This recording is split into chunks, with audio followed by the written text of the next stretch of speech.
Mesdames et messieurs, bonsoir et bienvenue dans ce journal en cette soirée du jeudi 22 juin 2023. Dans les actualités de ce jour, page politique pour commencer. Partant en France, là où est actuellement le président de la République et la délégation malagasy, et justement le sommet pour un nouveau pacte financier a débuté ce matin à Paris. Madagascar participe à ce sommet à travers le président Andry Rajoelina qui est à la tête de la délégation malagasy. Pour cette première journée, le président de la République malagasy a participé et pris la parole durant les deux tables rondes initiées par le FIDA et la BAD. La participation des secteurs privés dans la promotion et le renforcement du secteur agricole et de l'élevage, la réforme du secteur de la nutrition, mais aussi la mise en place d'infrastructures vertes en Afrique ont été les sujets de ces tables rondes. Les détails avec Judikel Rangenirine sous les images d'Andoura Zanjaibé. C'est-à-dire celui de...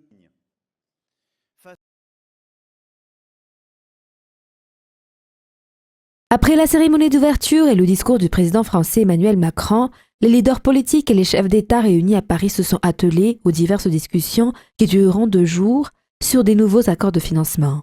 Les tables rondes ont débuté, initiées par la BAD en premier lieu, dont le sujet a été axé sur le renforcement de la participation dans le plan de développement durable, surtout dans la lutte contre le changement climatique et la réforme du secteur de la nutrition de chaque pays. Le président Andry Rajoelina y a participé ce midi. Il a été souligné durant sa participation tous les efforts et les travaux effectués par l'État pour se relever face au changement climatique.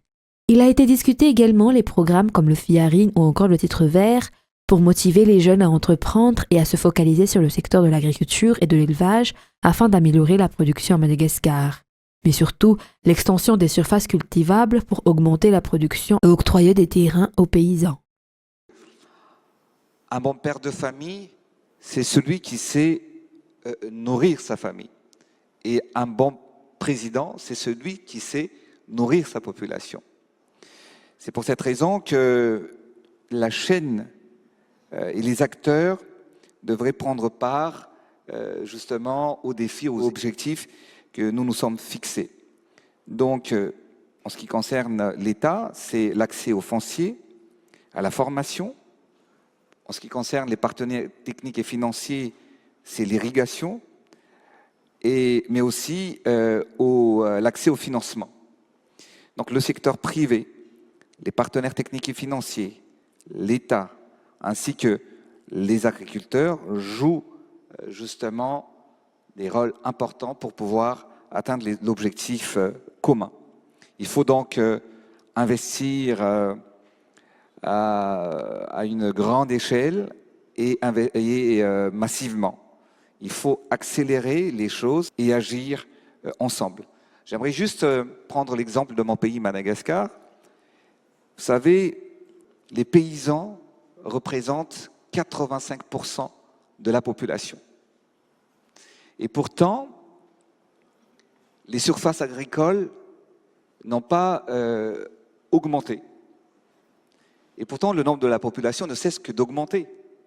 Donc il y a un grand problème, l'accès au foncier. C'est pour cette raison que je partageais avec vous tout à l'heure l'expérience que nous sommes en train d'implémenter et de mettre en œuvre actuellement.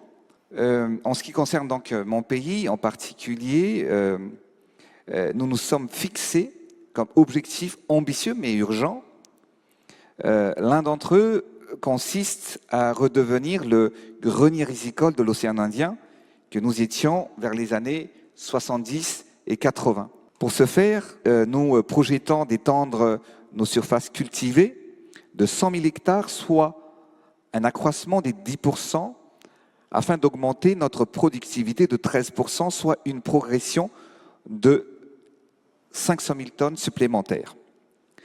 Et pour y parvenir, il est essentiel de promouvoir une agriculture durable et résiliente et d'investir massivement pour accroître la production et délivrer des résultats dans le court terme. Et pourtant, le changement et les aléas climatiques font ravage dans mon pays.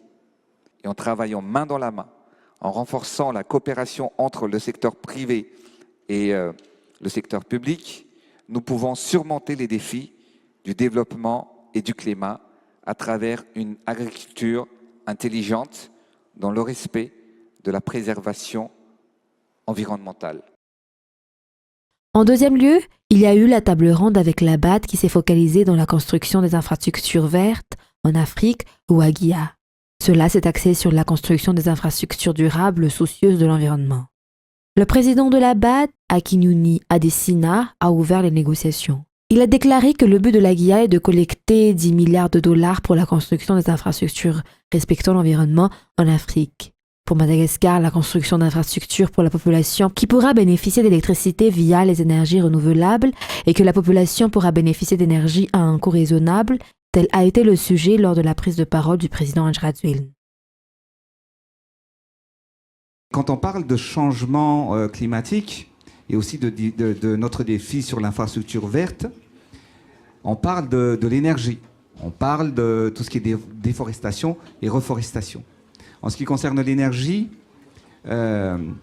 Madagascar actuellement utilise encore de l'énergie fossile, ce qui augmente le coût de production de l'énergie à Madagascar.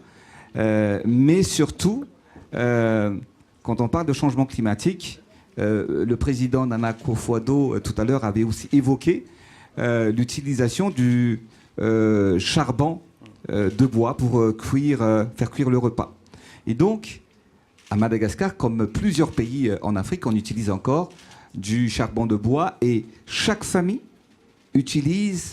on doit détruire 1 hectare de forêt chaque année pour faire cuire le repas. Donc il faudrait des financements sur, bien évidemment, une énergie alternative pour faire cuire le repas. Et nous, à Madagascar, pour en revenir sur l'énergie, Dieu nous a donné le soleil, l'eau et le vent, dont on peut produire et transformer en énergie. Ceci dit, ce qui se passe actuellement, comme Madagascar et plusieurs pays sur le continent africain, le développement tant attendu par la population n'est toujours pas au rendez-vous. Et quand il manque de l'énergie, on ne peut pas développer un pays également. Donc c'est pour cette raison que nous avons lancé le défi. Vous avez parlé tout à l'heure des projets en hydroélectrique. On a signé le contrat avec Saouf, avec Voulbé également, qui représentera 50% de la production d'énergie à Madagascar, qui va diminuer le coût. Parce que vous le savez, actuellement, le coût de l'énergie à Madagascar représente dans les 25 centimes de dollars le kilowattheure, contre 12 à 10 cents dans les pays développés, comme ici à Paris ou en Europe. Donc, on a moins de revenus, la population a moins de revenus, mais on paie très cher l'énergie. C'est pour cette raison que je lance un appel, et Madagascar soutient la GIA, pour accroître le financement des infrastructures vertes en Afrique. Et nous devons aussi encourager le financement mixte pour mobiliser les fonds nécessaires et mettre en place la gouvernance et des mécanismes adaptés du contexte de chaque pays. Mais surtout, ce que je lance un appel à la communauté internationale, Monsieur le Président, c'est qu'il y avait eu des promesses et des engagements non tenus. Car, comme vous le savez, lors des COP, sur les 100 milliards de dollars d'engagement par les pays émetteurs par an, pour le fonds vert, on se pose des questions, combien ont été réellement décaissés? Ce sommet à Paris durera 2 jours. Pour demain, outre le sommet et la clôture, des rencontres bilatérales seront au programme pour le président de la République Andjradjwil, notamment avec des représentants étatiques et des bailleurs, mais aussi des opérateurs de haut niveau. Dans la page économique de ce soir, l'accord entre le gouvernement malagasy et le QMM a été totalement modifié. Cela pour que le pays et la population profitent des avantages de ce projet minier en réponse aux consignes du président de la République. Cette entreprise a annulé les avances de l'État payées par Rio Tinto ainsi que les dettes de la Jirama envers cette société. Reportage de Ruth Christelle Rakoutumalal et Yves Janel.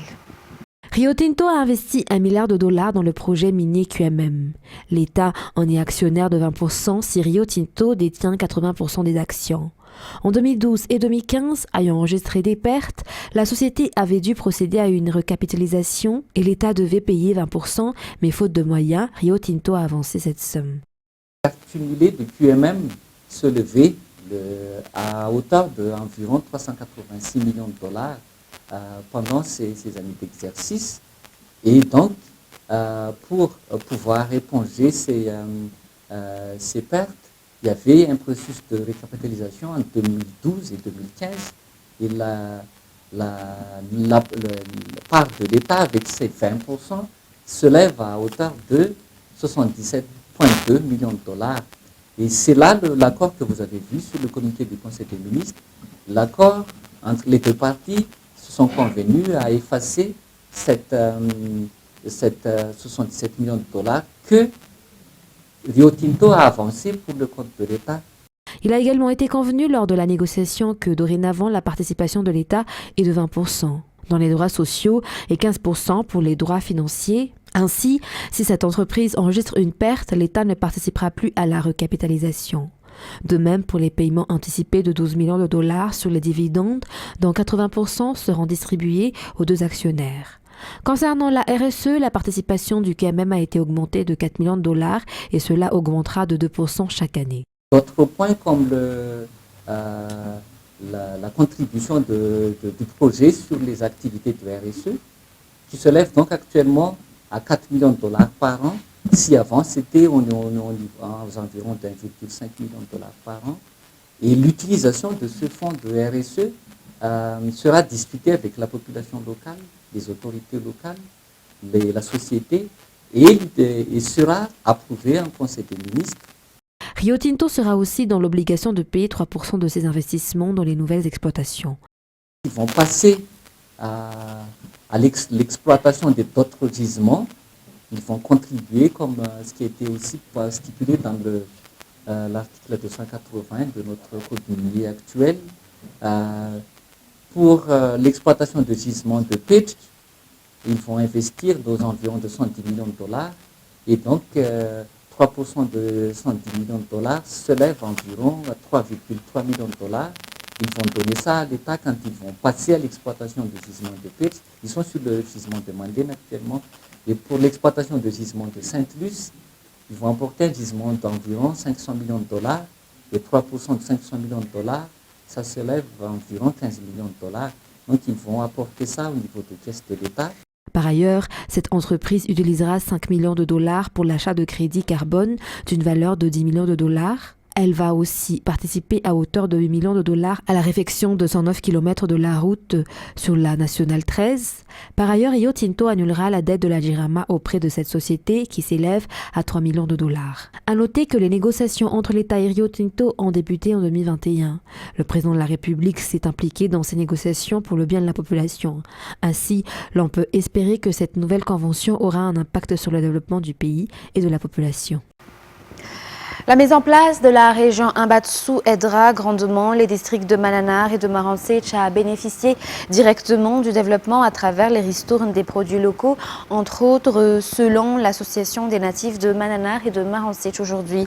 Ces deux districts remplissent les critères si ils sont unis. De plus, ces districts ont chacun leur potentiel en matière de ressources. Ils ont des produits de rente comme le girofle, la vanille, le café ou encore le poivre. Divers blocages peuvent se manifester dans la mise en place de cette région Imbatsu selon le FISAMA, mais ils sont confiants dans la façon de travailler du président Anjradul. Reportage de Oniena Martina et Nzaranjansu. Mananaravarach et Maransetch sont des districts dans la partie nord de Fineri-Vest et qui constituent la région Imbatsu. Mais du fait que ces deux districts sont isolés, la population font toujours face à des difficultés, notamment dans la préparation des documents administratifs, car ils doivent aller dans la région Analanzruf.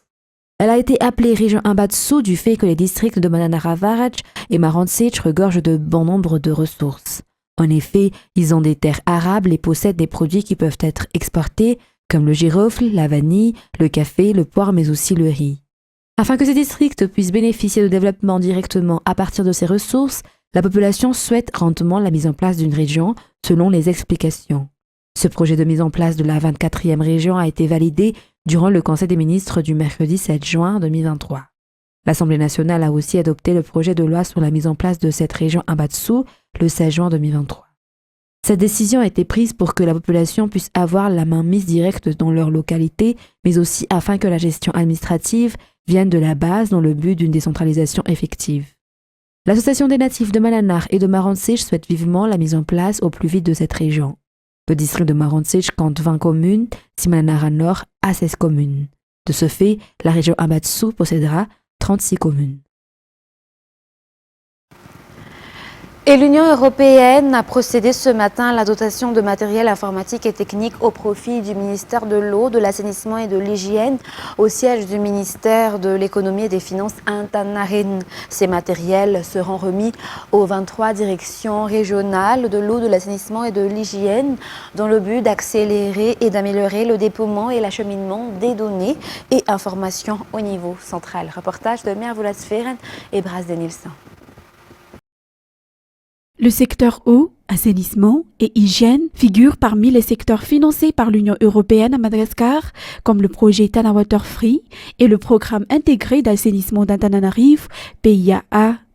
Pour cette dotation effectuée ce matin au siège du ministère de l'Économie et des Finances à Tannarin, les matériels informatiques remis au ministère de l'Eau, de l'Assainissement et de l'Hygiène sont d'une valeur de 398 691 €. Pour le matériel informatique, on parle d'un montant qui est proche de 400 000 €. Pour les matériels techniques, on est à environ 500 000 €, donc ce sont quand même des appuis conséquents. Mais ces appuis en matériel ne seraient rien s'il n'y avait pas dans cet appui institutionnel aussi une assistance technique pour aider à renforcer les capacités des ministères, et en l'occurrence du ministère de l'Eau, de l'Assainissement et de l'Hygiène, et pour accompagner des réformes, la modernisation des manuels de procédure par exemple, la finalisation de la révision du code de l'eau, un élément très important. Donc c'est vraiment un accompagnement d'ensemble. Et c'est une partie qu'on voit moins puisque c'est un appui institutionnel. On a plutôt l'habitude de voir les projets réalisés sur le terrain. Ces matériels seront mis à la disposition des 23 directions régionales de l'eau, de l'assainissement et de l'hygiène d'après le ministre Fidniavra Vukac, et cela afin d'accélérer le recueil des données et informations à acheminer au niveau central. Permettez-moi, mesdames et messieurs, de réitérer que cette dotation sera d'une grande utilité dans l'accomplissement de nos objectifs et nos missions et répond aux besoins du ministère de l'eau et de l'assainissement. Non seulement cela renforcera l'accès de nos agents à des matières technologiques, mais elle accroîtra également leur production pour répondre aux demandes actuelles, améliorant ainsi leur performance. Face à cela, nous ne pouvons que nous en réjouir et exprimer nos sentiments reconnaissants, mais nous nous engageons aussi, moi et mon équipe, d'utiliser ces matériels à bon efficient et à bon usage et de vraiment les maintenir et de l'entretenir, parce que ce n'est pas évident d'en procurer ces matériels dans le contexte actuel. Donc, je donne déjà les consignes, les instructions entre l'équipe qui vont bénéficier, surtout au niveau de structures territoriales décentralisées, donc services techniques décentralisés, de bien utiliser ça pour qu'on ait des résultats, aussi bien pour la gestion des informations et des données, mais aussi à la réalisation de vos tâches quotidiennes. Toujours dans le cadre de cette coopération du gouvernement malagasy et de l'Union européenne dans les secteurs EAH, Isabelle Delattre a annoncé qu'une cérémonie officielle de signature d'une convention tripartite entre le ministère de l'Économie et des Finances et le ministère de l'Eau, de l'Assainissement et de l'Hygiène et l'Union européenne par le truchement de l'Agence française de développement portant sur la poursuite de la réalisation du programme intégré d'assainissement d'Antananarivo, phase 2, aura lieu demain. Et l'Assemblée nationale est en deuil actuellement. Le député Rémi Djordjan est décédé aujourd'hui des suites d'une longue maladie. Dernièrement, il est allé à Maurice accompagné de sa femme pour s'y faire soigner. Pour rappel, ce dernier avait été élu député pendant 5 mandats, c'est-à-dire qu'il avait été parlementaire au sein de l'Assemblée nationale durant 25 ans. L'Assemblée nationale et la plateforme politique dont il était membre sont actuellement en deuil. Dans un tout autre sujet à présent, plus de 100 enfants sont actuellement élevés et scolarisés au sein du centre Akama, un centre qui prend en charge les enfants qui ont des problèmes auditifs. Cependant, ce centre fait actuellement face à des problèmes de financement pour faire fonctionner l'école en raison de la fin du soutien apporté par les partenaires. Ainsi, les responsables de l'Akama font appel aux généreux donateurs et aux personnes de bonne volonté car la plupart des enfants sont issus de familles vulnérables. Reportage de Fadlessena Mireille et Yves Janel. Dans les actualités de ce jour également, aujourd'hui 22 juin 2023 est la première journée dédiée aux agents forestiers. Elle a été marquée par une mobilisation au bureau du ministère de l'Environnement et du Développement durable à Nansan où a eu lieu une cérémonie de remise de distinction honorifique aux agents forestiers méritants. Les agents qui partent en retraite ont été remerciés et décorés dans la foulée. Le ministère de l'Environnement compte actuellement 338 agents répartis dans toute la grande île, composés d'ingénieurs des eaux et forêts, d'adjoints techniques eaux et forêts et d'agents techniques eaux et forêts. Le défi du ministère est d'augmenter le nombre de ces agents, mais aussi la mise en place de centres de formation de techniciens de forêt pour appuyer les SAAGRO qui forment ces agents. Ces derniers sont des officiers de police judiciaire ou OPJ et leur objectif est de faire régner l'ordre dans le respect des lois et la tolérance zéro. Dans l'actualité sportive de ce soir, Madagascar participera aux Jeux africains qui se dérouleront du 23 au 30 juin prochain à Met, Tunisie. Les Malagasy participeront à 2 disciplines durant cette compétition des Jeux africains de plage, notamment le tegball et la lutte plage. Reportage de Oubrassaman et Secharanjenas. 3 athlètes malagasy participeront au tegball, qui sera le premier à entrer en action durant les Jeux africains de plage qui se tiendront à Tunisie du 23 au 30 juin prochain, notamment Nabinsu Ange, Fanirsu Rishia et Diarra Spencer. Ces athlètes affronteront 3 épreuves de tegball, notamment le simple, double et mixte. En outre, Jessie Adjianatwange représentera Madagascar en lutte dans la catégorie des moins de 70 kg. La délégation malagasy de tegball a déjà quitté le pays pour se rendre en Tunisie hier, tandis que la délégation de lutte partira demain. À noter que les places pour les Jeux mondiaux en Indonésie, prévues du 5 au 12 août prochain, sont en jeu en Tunisie durant cette compétition. Dans les actualités internationales de ce soir, une explosion due au gaz s'est produite aujourd'hui dans le centre de Paris, provoquant des incendies dans plusieurs immeubles, a-t-on appris auprès d'Edouard Sivel, premier adjoint de la mairie du 5e arrondissement. France 24. Ces titres, sachez qu'à Paris, il y a un important incendie en plein 5e arrondissement, un immeuble effondré selon un certain nombre de témoins. À Paris, cet incendie s'est déclaré, l'immeuble est en partie effondré. Il y a au moins 4 personnes en urgence absolue selon un bilan très provisoire. La cellule de crise de la ville de Paris a été déclenchée. Anne Hidalgo se rend sur place. Gérald Darmanin, le ministre de l'Intérieur, a tweeté un incendie, je cite son tweet, est en cours rue Saint-Jacques dans le 5e arrondissement de Paris. Les sapeurs-pompiers interviennent. Merci de ne pas gêner leur intervention et d'éviter le secteur. C'est ce qu'a tweeté le ministre de l'Intérieur. Nous vous en dirons plus dès que nous aurons plus d'informations puisque nous avons envoyé quelqu'un sur place, donc France 24, pour couvrir cet important incendie. Et donc pour le moment, un bilan qui dit qu'il y a un certain nombre de blessés, 4 manifestement dans un état grave. Le Premier ministre indien a démarré mercredi soir une visite officielle d'État à Washington par un dîner avec le président américain Joe Biden. Ce dernier, soucieux de serrer les rangs avec l'Inde face à la Chine, a prévu un programme fastueux aujourd'hui, quitte à se faire discret sur le sujet des droits de l'homme et de la relation entre l'Inde et la Russie. France 24. D'ordinaire, c'est ce genre d'image qu'on voit pour une visite d'État aux États-Unis. Une photo officielle avec parfois une complicité un peu surjouée. Mais avant d'aller à Washington, le Premier ministre indien s'est transformé en professeur de bien-être à New York pour la Journée internationale du yoga. L'occasion pour lui de distiller quelques principes de vie pourtant éloignés de sa politique. Le yoga est un mode de vie. un chemin vers la pleine conscience dans la pensée et l'action. Une façon de vivre en harmonie avec soi, avec les autres et avec la nature.